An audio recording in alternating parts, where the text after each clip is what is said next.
went to see my doctor on Friday and said that I have bronchitis. And so he said I should take the weekend off. And I told Father Wayne this, and he just laughed. You know, as I was on retreat this week, I knew that this weekend I was going to speak about the capital campaign and pledges. I'm asking the Lord to give me guidance here in what to say. And the word capital campaign wasn't coming up. And I prayed more, and some more words came, but it wasn't capital campaign. And yet these three words that rose to the surface very quickly connected themselves with that sacrifice. The words crossroads and conviction and pledge. A crossroads is a place where four different tracks kind of meet, and a person has to make a decision which direction they're going to go. And in the ancient world, there was such a crossroads. The early Christians were at a crossroads. It was where the way, which was Jesus' way, the one he paved, intersected with the world. Now, John's gospel uses the word cosmos, which means world, several times, but he uses this term almost singularly to describe the evil that oppresses Christianity.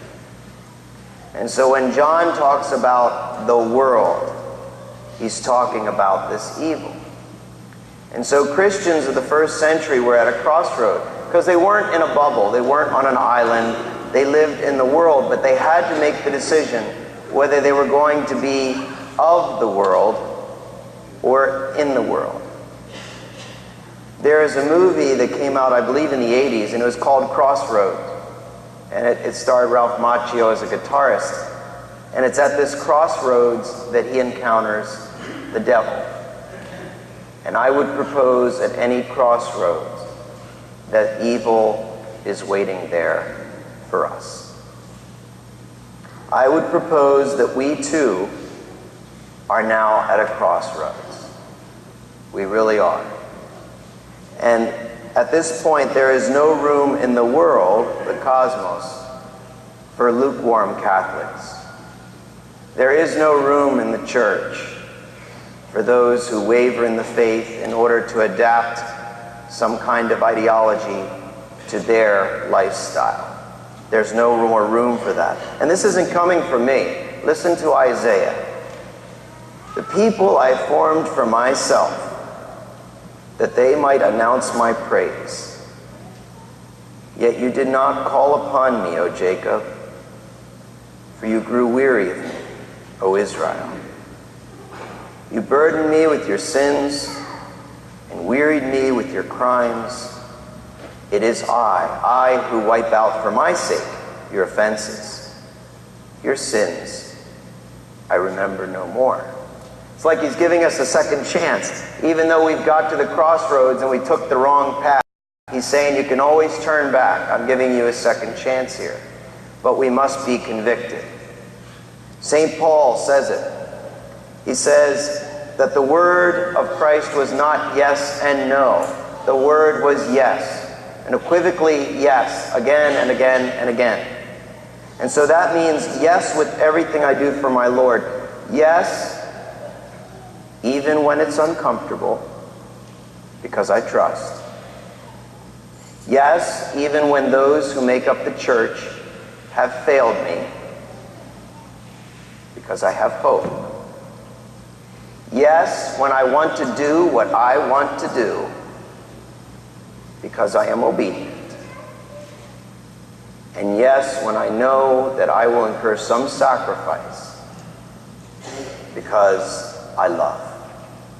What is it that these friends did for the paralytic in order to get them to Jesus? They tore the roof off in order to get them to Jesus. Would that we were so zealous for the Lord that we would tear the roof off to get in. And actually what we want to do is make this place accessible to everyone. But first, we must be Catholics. We must be united as Catholics. What is it that we have to do to live the Catholic faith so that we can draw Catholics who have left the church back to our fold? That we can welcome them back to the church? And so, crossroads was a word, because we are at a crossroads. We have a decision to make. Because in the first centuries, you're either a Christian or you weren't. If you were the Christian, you followed the way, as in the way, the truth, and the light. If you were not, you followed the world, which is the cosmos. We too must make that decision, but we must be convicted in that decision. We must believe it. And finally, pledge. And I am going to ask that you pledge something today to support our capital campaign. Why would not anyone want to be a part of this?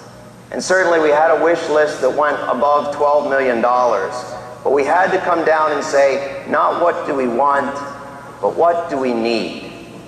What is necessary? What is just? And so between the awnings that we're putting over the doorways for safety and comfort, for the bathroom that we're putting on the first level, and a confessional that has handicap access, to the water ceiling that we're putting around the church to make sure that no more water damage happens, to the painting of the inside of the church, the refurbishing of stained glass windows, so that we can at least approach a place that might possibly be worthy for our God. And to guard the greatest treasure we have, which is our children, by making sure the safety and security of the school is taken care of, so that we don't have to worry about the safety and security of our children. And so this is a financial pledge that I'm going to ask, but that ain't all. Because anybody can give money. What I ask for your pledge today, because we're called to be good stewards of the gifts that have been entrusted to us. And I think sometimes that we have not made our faith a priority. In fact, I don't think it's made the top 10 at times. That we find many other things that we do, and we will try to fit Mass into that. And I would ask for a pledge today that our faith becomes a priority again. Because when we come to the crossroads and we go in the wrong direction, when we waver in our faith, it happens very gradually. So maybe we're not as devout as we once were. Well, I don't have to be as devout as that. Maybe those holy days of obligation aren't obligatory anymore. Maybe we don't need to pray outside Mass anymore. Maybe I don't have to adhere to all the morals of the church because they're outdated. Perhaps even Sundays are optional. It's a good thing I do for God when I actually go to church. And maybe we slip so far down the slope that we finally come to a point where worship of God isn't even really necessary. In fact, I wonder if there is a God. And it is that moment that we make ourselves into a god. However, much like the pagan gods of Canaan in the ancient world, we are as impotent as those stone statues that they worshipped thousands of years ago. That we really have no power over the most important things, life and death, sickness and health and peace, not without God. We must pledge ourselves to be more faithful. Not to make our worship, not to make our faith a priority, but the priority. Secondly, I want to ask you for your pledge today, that we be united in our Catholic faith. The Catholic faith that was handed on to us from Christ to the apostles. The sacred deposit of faith that we believe. That we believe this with conviction. Even if we struggle with it. It's okay to struggle with the faith. We're going to struggle with it. If Jesus says to me, love your enemies, I'm going to struggle with that. But it's the right thing to do. As opposed to taking an ideology and shaping that to our lifestyle. We take our lifestyle and we really try to shape it toward what we believe in our faith. I ask you to pledge today that Mass will be a priority. that it will be the center of our day, and that the religious education of our children will be a priority. It's the least that we can do for them. It's the most we can do for them by sharing our faith with them. But it must start with us. Our children learn how to be adults by watching adults. That's how they learn. And finally, I ask you to pledge your sacrifice to invest in the future of this parish and the buildings and grounds that we wish to improve and maintain and expand.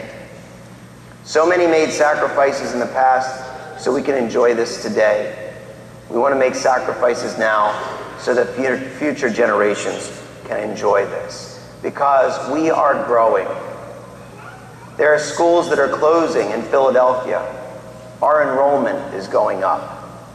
There are churches that are folding, that can no longer support congregations. We barely have enough room here to do what we need to do with the number of activities we have. And so I would ask you not only to pledge your assets and your financial gifts to help us keep this edifice in this wonderful area, but also really to commit yourself to the parish. Not to be a church jumper, looking for the Mass that is most convenient to fit in the schedule. To be a part of a family means we commit ourselves to the family, and that we become more involved in the parish. How many thousands of dollars do we spend each year on homes and cars and boats and luxuries? How many hundreds of dollars do we spend on sports and leisure events? How many scores of dollars do we spend on uniforms and programs and extracurricular clubs? How much idle time do we spend in front of the computer? How much idle time in front of a television that cannot save us, cannot give us life, cannot love? That we could take those dollars and we could take that time and become a part of something so much bigger than ourselves. That's what I'm asking. A pledge goes so much further than money. It involves a commitment and a relationship. If you hear the announcements each week and you read the bulletin, you know many things are happening in the parish. I ask you to commit yourselves to become involved in that. You know, we are at a crossroads. And Jesus says, I am the way, not a way. He says, I am the way and the truth and the life. And the only way we can stay on that path is that we be convicted in the faith, that we believe what we say we believe.